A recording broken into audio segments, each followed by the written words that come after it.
বন্ধুরা, আবার আমি চলে এসেছি একটি নতুন ভিডিও নিয়ে। এই ভিডিওতে আলোচনা করে নিচ্ছি সদ্য প্রকাশিত অন্নপূর্ণা ভান্ডারের অফিসিয়াল বিজ্ঞপ্তি নিয়ে। চলুন শুরু করা যাক ভিডিওটি।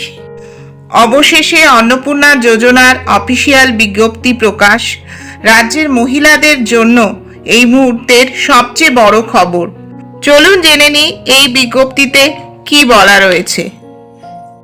এই বিজ্ঞপ্তি অনুযায়ী আবেদনকারী মহিলা কোনো স্থায়ী সরকারি চাকরি, কেন্দ্রীয় বা রাজ্য সরকার, পঞ্চায়েত, মিউনিসিপ্যালিটি, লোকাল বডি কিংবা সরকার পোষিত শিক্ষা প্রতিষ্ঠান থেকে নিয়মিত বেতন বা পেনশন প্রাপক হতে পারবেন না। আবেদনকারী মহিলা কোনোভাবেই আয়কর দাতা না হন। বিজ্ঞপ্তিতে স্পষ্ট জানানো হয়েছে যে সমস্ত মহিলারা আগে থেকেই লক্ষ্মীর ভাণ্ডার প্রকল্পের সুবিধা পাচ্ছিলেন, অন্নপূর্ণা ভাণ্ডারের টাকা পাওয়ার জন্য তাদের নতুন করে কোনো ফর্ম ফিল আপ বা আবেদন করার প্রয়োজন নেই। তাদের নাম সরাসরি এবং স্বয়ংক্রিয়ভাবে নতুন প্রকল্পে স্থানান্তরিত করে দেওয়া হবে। অর্থাৎ 1 জুন থেকে তারা সরাসরি নতুন নিয়মে 3000 টাকা করে পাবেন। অন্নপূর্ণা যোজনা বা ভান্ডার প্রকল্পের সুবিধা পাওয়ার জন্য আবেদনকারী মহিলার বয়স অবশ্যই 25 থেকে 60 বছরের মধ্যে হতে হবে। এছাড়া মহিলাকে পশ্চিমবঙ্গের স্থায়ী বাসিন্দা হতে হবে এবং আবেদনকারী মহিলার নাম রাজ্যের অফিসিয়াল ভোটার লিস্টে থাকা বাধ্যতামূলক।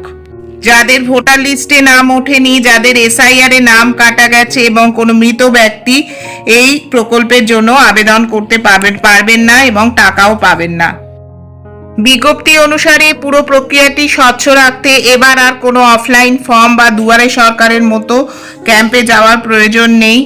আবেদন করতে হবে শুধুমাত্র অনলাইনে। এর জন্য রাজ্য সরকারের তথ্য ও প্রযুক্তি দপ্তর আগামী 1 জুন 2026 থেকে নির্দিষ্ট অফিসিয়াল ওয়েব পোর্টাল অন্নপূর্ণা যোজনা পোর্টাল চালু করতে চলেছে।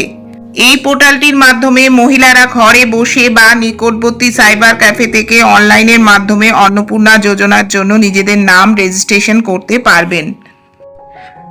আগামী 1 জুন 2026 থেকে মহিলাদের ব্যাংক অ্যাকাউন্টে এই প্রকল্পের টাকা ঢুকতে শুরু করবে। সম্পূর্ণ অর্থই ডিবিটি বা ডাইরেক্ট বেনিফিট ট্রান্সফার পদ্ধতির মাধ্যমে সরাসরি উপভোক্তার নিজস্ব আধার লিঙ্কড ব্যাংক অ্যাকাউন্টে পাঠিয়ে দেয়া হবে।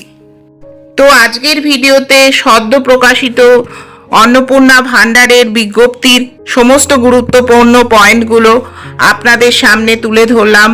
আশা করি ভিডিওটি ভালো লাগলো। ভিডিওটি ভালো লাগলে চ্যানেলকে সাবস্ক্রাইব করে পাশে থাকার অনুরোধ রইল। ধন্যবাদ।